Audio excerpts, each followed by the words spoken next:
2025년 6월 27일 정부 발표 부동산 대책. 안녕하세요. 시니어 정보 채널입니다.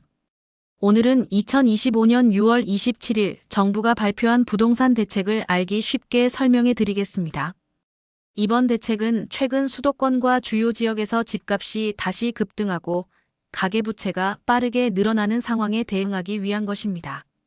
특히 갭투자와 투기성 수요를 억제하고 실수요자를 보호하는 데 초점이 맞춰져 있습니다.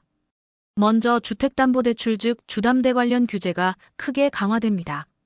첫 번째로 주택 구입 목적 주담대의 여신한도가 수도권과 규제 지역에서는 6억 원으로 제한됩니다. 따라서 고가주택 구입에 과도한 대출 활용을 제한하기로 하였습니다. 다만 실제 대출 금액은 6억 원 한도 내에서 LTV, DTI, DSR 비율 등에 따라 상이하며 또한 6억 원 한도는 주택 구입 목적 주담대로 한정되지만 중도금 대출은 제외되며 잔금 대출로 전환 시에는 6억 원 한도 적용됩니다.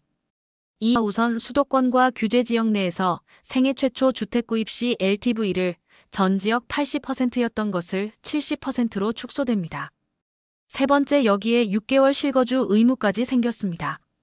즉 대출을 받고 집을 샀으면 반드시 6개월 안에 들어가서 살아야 합니다. 이 다주택자에 대한 규제는 더 강력해졌습니다. 이미 집을 여러 채 가진 분들은 추가로 주택담보대출을 받을 수 없습니다. 단 처분 조건부 1주택자의 경우 2년 이내에 기존 주택 처분 약정 등이 필요하고 처분 조건부 1주택자의 경우 6개월 이내에 기존 주택 처분 약정이 필요합니다. 이 주담대의 최대 만기도 30년으로 제한됩니다. 이전처럼 40년, 50년짜리 초장기 대출은 더 이상 어렵습니다.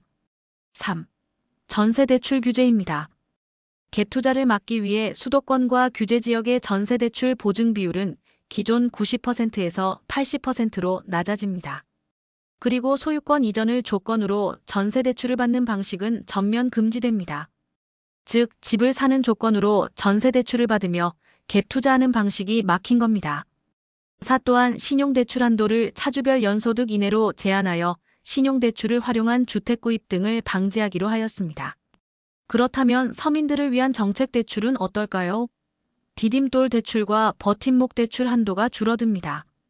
예를 들어 일반 디딤돌 대출은 기존 2억 5천만 원에서 2억 원으로 생애 최초 청년 디딤돌은 3억에서 2억 4천만 원으로 축소됩니다. 신혼부부나 신생아 특례 대출도 줄어들게 됩니다. 이 대책은 6월 28일부터 바로 시행됩니다. 이미 대출 승인을 받았거나 계약을 마친 경우에는 경과 규정이 적용되지만 새로 신청하시는 분들은 27일 발표된 규제를 모두 따라야 합니다. 이번 정부 대책은 세금이나 주택 공급 확대가 아니라 대출 조익이 중심입니다. 수도권과 규제 지역의 집값 급등세를 잡기 위해 고강도 대출 규제를 선택한 것입니다. 정부는 실수요자는 최대한 보호하면서 투기와 갭투자 수요를 차단하겠다는 입장입니다. 여기서 한 가지 주의하실 점은 이번 대책으로 인해 특히 무리한 대출을 통한 내 집 마련은 더 어려워질 수 있다는 겁니다. 반면 실거주 목적이 뚜렷한 1주택자나 무주택 실수요자는 일부 예외가 적용될 수도 있습니다. 현 정부는 세금 규제나 공급 확대 대신에 금융 규제를 통해 시장을 안정시키겠다는 의지를 보이고 있습니다. 이러한 조치들은 단기적으로는 시장의 과열을 진정시키는 데 기여할 것으로 보이나 장기적으로는 무주택자와 젊은 세대의 주거 기회를 더욱 어렵게 만들 수 있다는 우려도 제기되고 있습니다. 지금까지 25년 6월 27일 정부에서 발표한 부동산 대책에 대해서 간략히 살펴보았습니다. 감사합니다. 시니어 정보 채널이었습니다.